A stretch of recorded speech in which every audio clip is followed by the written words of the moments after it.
Yes, y'all, back cooking with Roz, and today I'm making cabbage. I see I've already cut my cabbage up, and I have a big pan of cabbage because all my family loves cabbage, so I kind of cut it all up to this point, which eventually cabbage cooks down. So what I'm going to add to my cabbage, I'm adding some bell peppers. And you not have to make the bell peppers real small. You just kind of make them. And I have washed my hands. If you all saying I'm using my hands, they have been washed. So I'm just putting this bell pepper in here.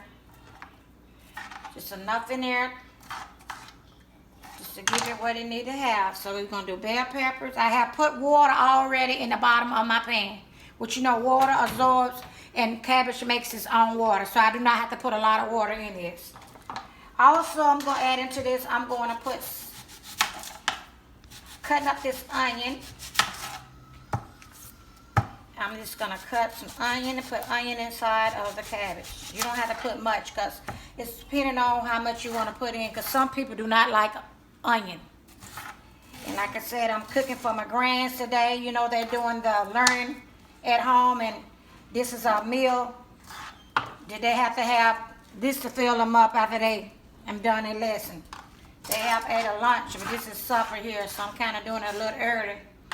Because later on I will be doing pork chops, smothered pork chops, and I will get back with y'all with my smothered pork chops. But right now we're doing the cabbage. And so when I got that going, like I said, we're going to cut this on here on a big eye, which I right here. I have water, like I said at the end. I have Tony's, garlic, and pepper season. A little bit of accent, which is good.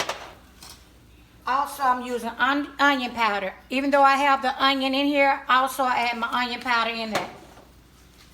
Also, I use chicken broth.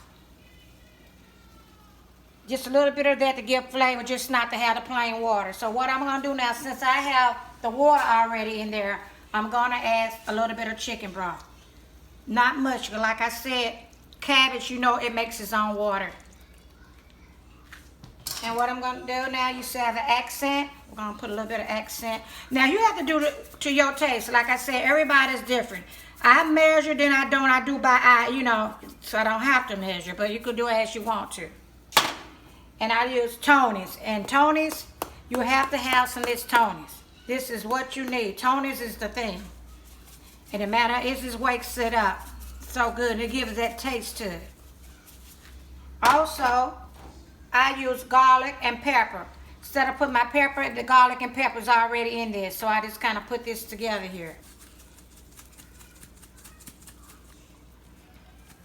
And we kind of just put a little bit on here like this. And also, once I do that, I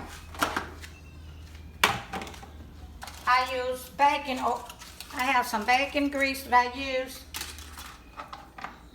when I was cooking my bacon. And what I do with this, I just take this right here and just kind of make me a halo.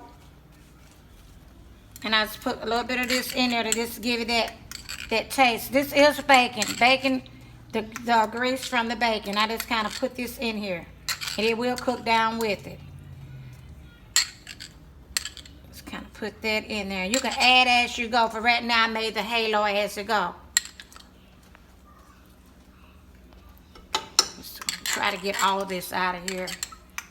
Excuse me, I'm going to get a spoon. I'm going to find a spoon in here.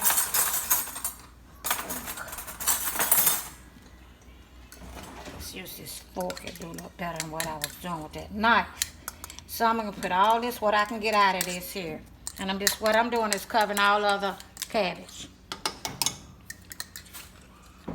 Okay, I have this on medium, so we're gonna let that cook on medium until it comes to a boil. Which the water was gonna come up, and the cabbage makes its own water. As I mentioned, I did put that chicken stock in there. Broth, and that helps with the seasons. You do not want too much salt, depending on the individual. So what I'm going to do now is going to let this go here. gonna cover this up and let it cook, and I'm gonna get back to you with the end results as soon as it's finished cooking. Now, thank you. Cooking with Roz.